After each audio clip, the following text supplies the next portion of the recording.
I know that you're right there, always right by my side. You're right there, when it's dark, you're my light.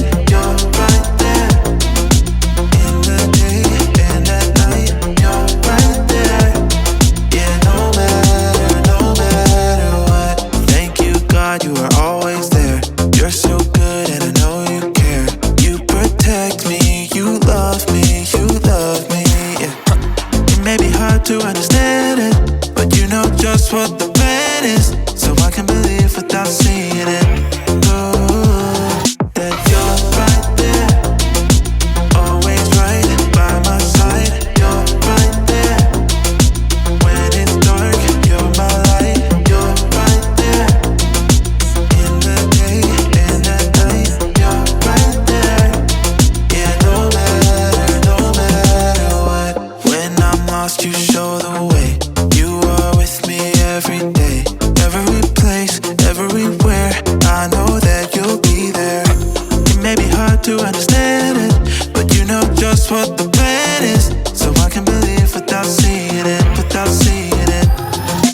You're right there, always right by my side. You're right there, when it's dark, you're my light. You're right there, in the day and at night. You're right there, yeah, no matter what, no matter what, no matter what, yeah, no matter what. I know you're moving, I'm gonna follow. I know you're moving, so I'm gonna follow. Yeah, I know you're moving, so I'm gonna follow. I know you're moving, so I'm gonna follow.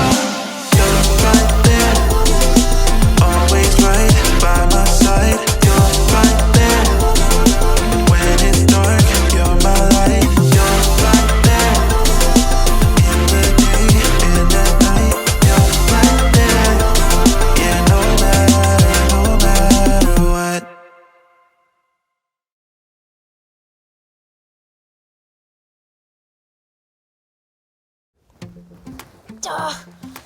Oh, come on. Welcome to Story Lab. This week, we're taking a look at the story of a guy on the run and the world's most uncomfortable pillow. It was probably harder than this tennis ball. Ow!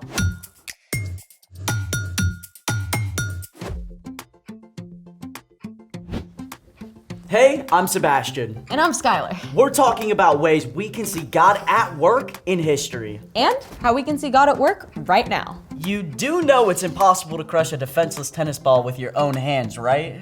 Yeah. And yet, you continue. Well, my grandma watches this old show called The Bionic Woman. See, this girl is in a serious accident, but then she's given all these bionic parts, and she basically turns into a superhero. Who crushes tennis balls? You gotta admit, a bionic arm would be pretty awesome. I mean, we could always build one. Build an actual real-life bionic arm? I mean, more like a robotic hand. Still awesome. Let's make it! Today, we're making a robotic hand. Skylar, but at your service. Focus! For this project, you'll need plastic straws, jumbo straws, craft foam, scissors, a ruler, a pen, yarn or string, and hot glue. Done, and hold on. Got the pens. Perfect! Step 1. Trace your hand on heavy paper or craft foam and cut it out.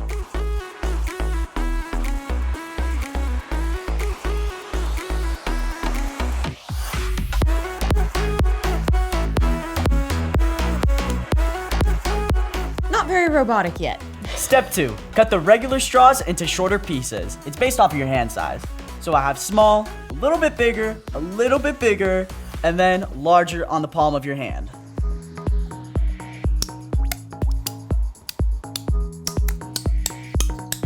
How did I only end up with 6? Check the floor. Alright, so you'll need to cut some of the jumbo straws so we can use them for later, for the wrist. Step 3, you need to glue down the straw pieces onto your hand. Your foam hand. Right. Start at the fingertips, and then the longer pieces between your finger all the way down to your wrist should be the largest pieces.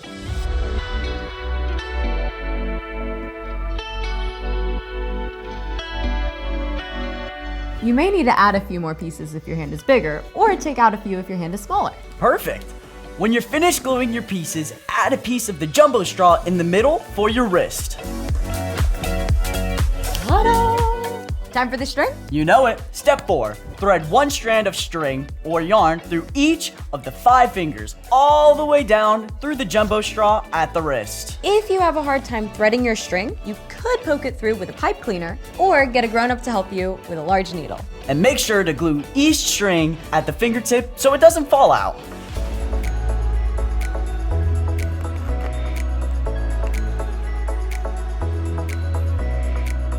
Okay, ready? Ready. So you can pull in the strings at the bottom of the hand and operate your hand. This is kind of creepy. What's that? Get it away. I thought you wanted to be bionic. Oh, hey, let's see if, okay, Okay. robotic? Yes. Bionic? Nope. Are you calling our robotic hands posers? Or maybe imposters. Speaking of which, there's one in today's story. It's time for... The story before the story. Today, we're in Genesis, the very first book in the Bible. In the beginning, God created the whole world and everything in it, including people. We were made in the image of God, to be friends with God. But the first people chose to go their own way. When they turned from God, the world was broken. And so was our friendship with God. Sin and darkness crept in. Still, from the beginning, God had a plan to restore it all. God chose one man, Abraham, and promised to bless the whole world through his family. Which is where our story starts. Take it away. Hey everyone, I'm Padma. After many long years, Abraham and Sarah had a son, Isaac, just as God had promised. When Isaac grew up, he married a woman named Rebecca. And Isaac and Rebecca didn't have just one baby. Twins, Isaac. The older son, Esau, was wild and hairy. The younger son, Jacob, was not. Esau grew up to be a great hunter, while Jacob preferred to stay at home. Esau tended to be impatient. Quick, I'm starving. Give me some of that stew. While Jacob could be, let's just say, sneaky. Sure thing, bro. But first, you have to give me your rights as the oldest son.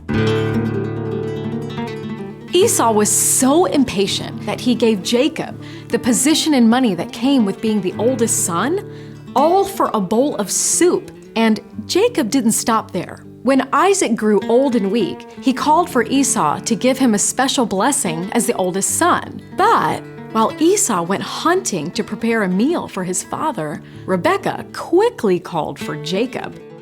Bring me 2 young goats, and I'll prepare them for your father. Then he'll bless you instead. Apparently, being a trickster ran in the family. Jacob even covered his arms with goat hair so that Isaac, who couldn't see very well, would think he was Esau. The whole charade worked, and Isaac gave Jacob the special blessing. May God give you the richness of the earth. May nations serve you. As you can imagine, when Esau discovered what had happened, he was angry. Really angry. So angry that he actually made plans to kill Jacob. Yikes. Run away at once to my brother Laban in Haran. Stay with him until your brother calms down. So Jacob left home, alone, on the run. He was at the very beginning of a nearly 500-mile journey that would take weeks of walking. Afraid for his life, Jacob covered a lot of distance that day, and as the sun set, he was far from everything he'd ever known, in the midst of the wilderness. Jacob didn't have a tent or a cot or even a sleeping bag. He simply took a stone and placed it beneath his head as a pillow. Now, I'm not sure I'd sleep very well under those conditions, but Jacob was so exhausted, he did fall asleep, and soon he began to dream. Jacob saw a broad stairway rising up from the earth, stretching all the way up into heaven. Brilliant angels traveled up and down the steps. And what's more, the Lord stood right beside the staircase. I am the God of your grandfather Abraham and the God of Isaac. I will give you and your children the land you are lying on. They will be like the dust of the earth that can't be counted. All nations on earth would be blessed because of you and your children. Hear that? It's the exact same promise that God gave to Jacob's grandfather, Abraham. But God had even more for Jacob. I am with you. I will watch over you, and I will bring you back to this land. I will not leave you until I have done what I have promised. Now, Jacob knew about the one true God that Abraham and Isaac worshipped, but there's no record that Jacob himself had chosen to trust God until this moment. The Lord is surely in this place, and I didn't even know it. Early the next morning, Jacob took his pillow stone and turned it into a sacred stone. He poured oil over it as a sign that God was in that place. This place will be called Bethel. Bethel means house of God. Then Jacob made a promise to God. May God be with me. May He watch over me on this journey. May He do as He has promised so I can return safely home. Then you, Lord, will be my God. Jacob continued on his journey to Haran, where he lived for around 20 years. He married and had children, 13 of them. And eventually, Jacob did return home, just as God had promised. Jacob made many mistakes during his life and did not always trust God, but God was still with Jacob because God can work through anyone. The end. Talk about sibling rivalry. There's no way I would trade anything for a bowl of soup. Don't underestimate what being hangry can do. Fair. So, what's our part in the story? Well, Jacob chose to trust when he actually got to see God in a dream. But we don't have to see God with our eyes to have faith that God is with us. Faith is trusting in what you can't see because of what you can see. In his dream, Jacob was reminded of how God had worked in the lives of Abraham and Isaac. Today, we have the amazing privilege of seeing how God has been at work throughout history, recorded right here in the Bible. Over and over, we read how God was present with the Israelites. And God sent Jesus to live on earth with us too. Exactly. Then we see how after Jesus returned to heaven, God sent the Holy Spirit to be present with everyone, everywhere, who follows Jesus. I love knowing that even though Jacob made mistakes, A lot of mistakes. God was still with him. That's right. And you can trust that God is always with you too. Right this very second. I think you've got it. See you next time. So here's the thing. You can trust that God is with you. When you feel scared or alone. When you mess up. When you're trying something new. When you're having a great day. Or an awful day. When you're being chased by a robotic dog. Get off! Don't mess with Bionic Woman. Thanks for joining us in the Story Lab. See you next time. Hey, back off.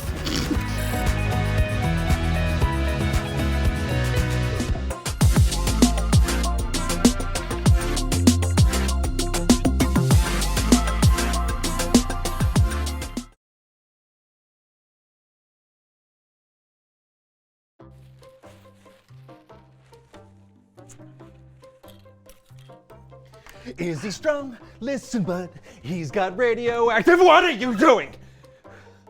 I'm eating breakfast. No, you keep those flapjacks away from me. These are pancakes. I don't care. Pancakes, flapjacks, hotcakes, crepes, whatever you want to call them. Just keep them away from me. Those flapjacks are my kryptonite. Wait. They take away your superpowers? No, they keep away my funny. It's impossible for me to be funny around flapjacks. You seem pretty funny right now. Because I'm keeping my distance away from them. But if I get too close, it's like,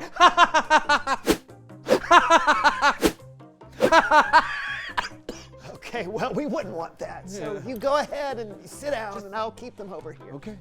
All right? You okay? All right, so hey, I got a question for you. Quick question. Okay. Why did the chicken cross the road? That's an interesting question. The ubiquitous response would entail the chicken's ambition to arrive safely to the opposite side of the roadway in question, but perhaps the more provocative inquiry is, do poultry in fact have ambition? Given their less than remarkable intellect, asking why a chicken does anything is likely an exercise in futility. So I'll respond to your question with my very own question. With our overpopulated world contributing to more hazardous conditions on our avenues and thoroughfares, should a chicken be crossing the road at all?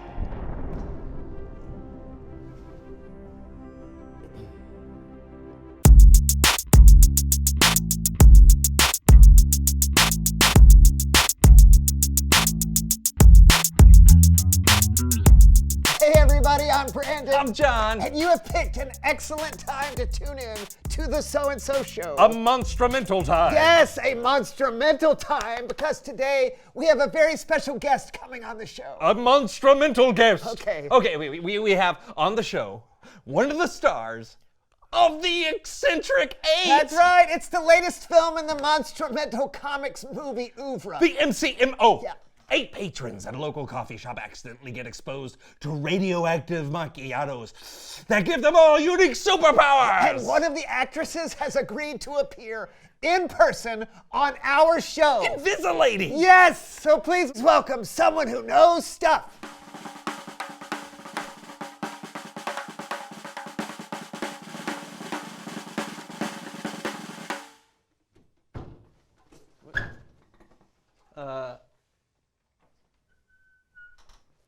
Well, thank you. Whoa! What is going on? I'm here for the interview. Oh! I didn't, why don't you tell everyone who you are and what you know? Okay, my name is Chloe Jackson, and I'm playing the role of Invisilady in the Eccentric 8. Well, we didn't expect you to actually be invisible. I'm not really invisible. That'd be impossible. I'm just preparing for the role. I'm a method actress. Oh. Well, it's an honor to have you on the show. Thank you so much. What's it like being in such a big movie? Oh, it's a dream come true. Just knowing I'm a small part of a project that will entertain millions of people all over the world, it really makes me happy. I mean, I can't stop smiling. I see.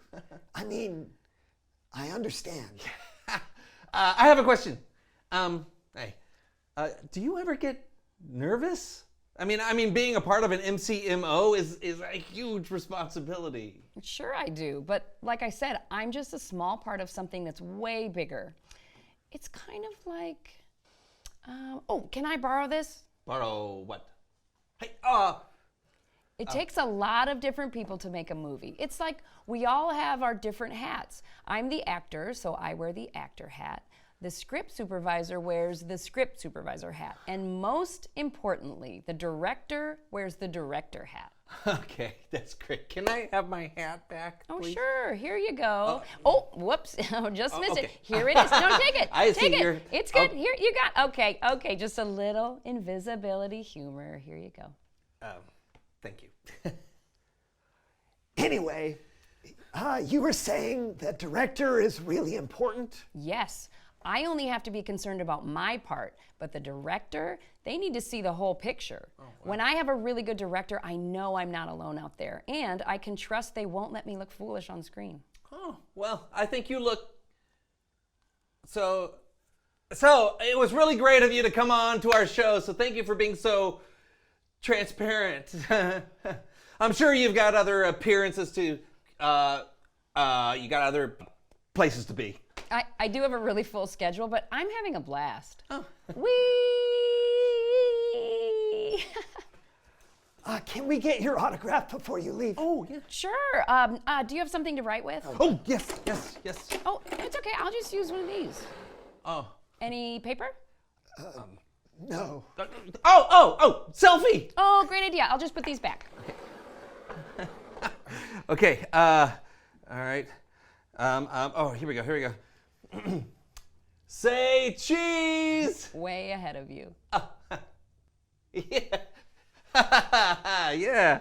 It's Bible story time with Kellen!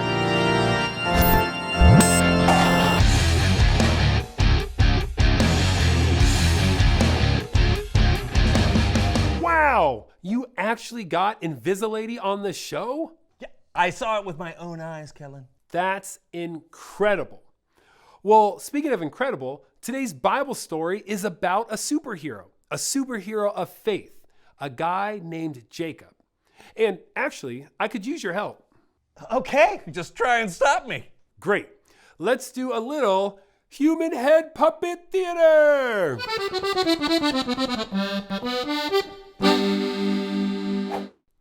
Today's story comes from the book of Genesis. Thousands of years ago, God made a promise to a man named Abraham that the whole world would be blessed because of his family. Now, this story is about Abraham's grandson named Jacob. And like I said, Jacob is often referred to as one of the heroes of faith. But he wasn't always so heroic. Here's some backstory. Jacob was the kind of guy who was happy just staying at home. He had a twin brother who was more of an outdoorsy type, a skillful hunter. His brother's name was Esau.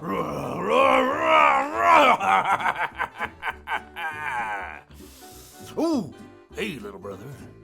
I'm not your little brother. We're twins. Oh, whatever, bro. I'm like 2 minutes older. Ooh, what's that you're cooking? I'm starving. This is red lentil stew. Oh, it sounds delicious. First, you have to do something for me. Sell me your rights as the firstborn. You are 2 minutes older, right? Oh, come on, dude. I'm dying of hunger over here. I'm fine, then sell me your rights. Fine. Whatever. What good are they to me? They're yours. Oh, all right. Red stew. Oh, come to me, Red stew.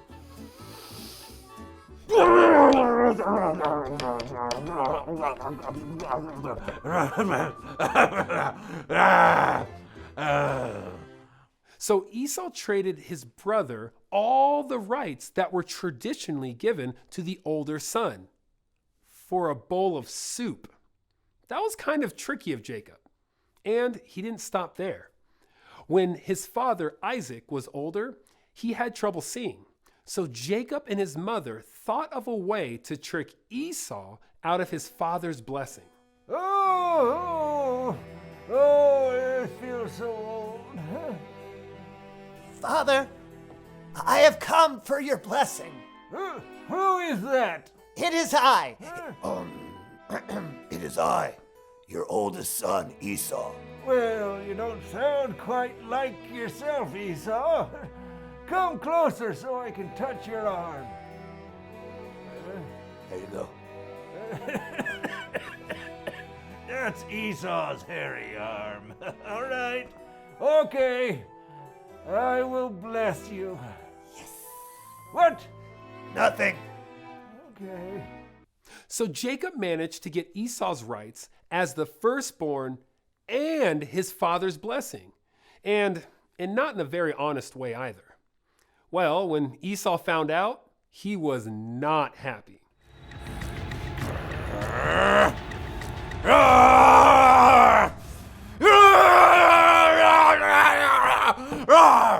Esau was so angry, he made plans to kill Jacob. So Jacob ran away. As the sun was setting, Jacob found himself in the wilderness. It's getting late. I should lie down for a rest.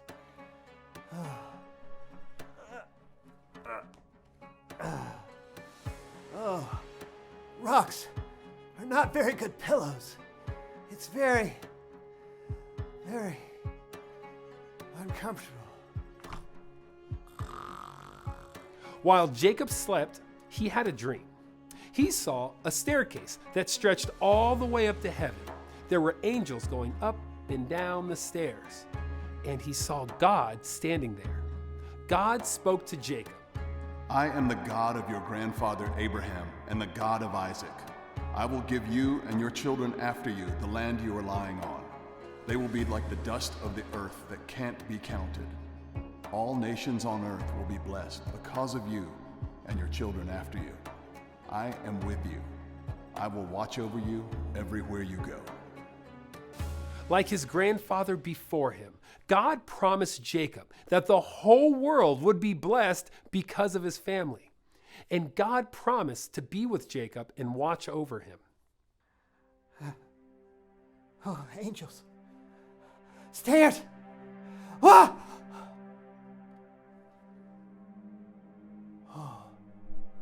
Oh. The Lord is surely in this place.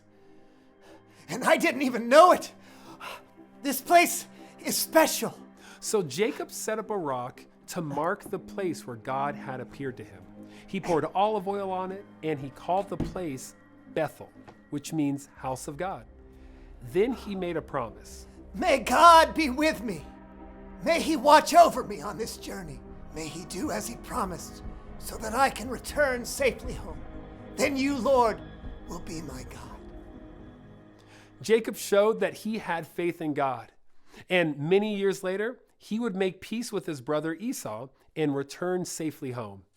And the promise that God made Jacob came true. Yes, he would have a big family, 13 children. And one day, Jesus would be a part of Jacob's family.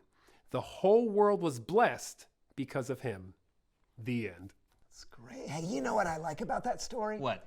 Jacob wasn't perfect. He didn't always make the wise choice. Yeah, and he had to run away from home for years because his brother was so bad. Right. But God was still with him. Mm-hmm. It's true.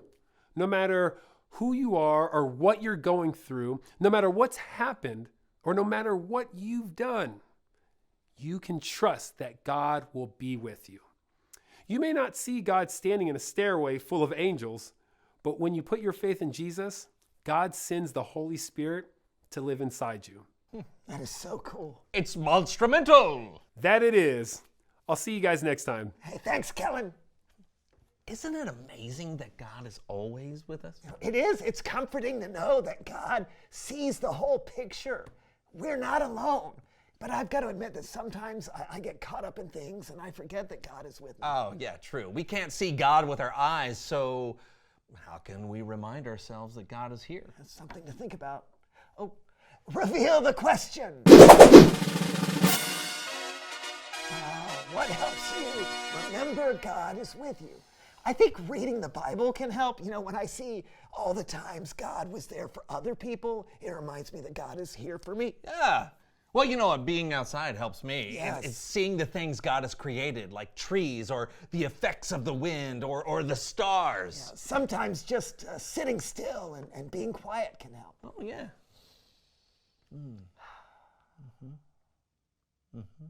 Hey! That is less So what works for you? What helps you remember that God is with you?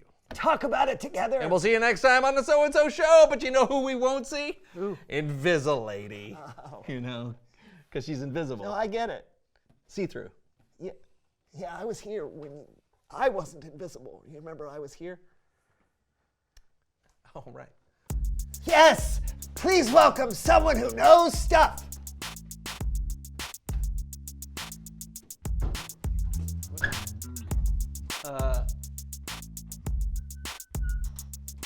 Thank you.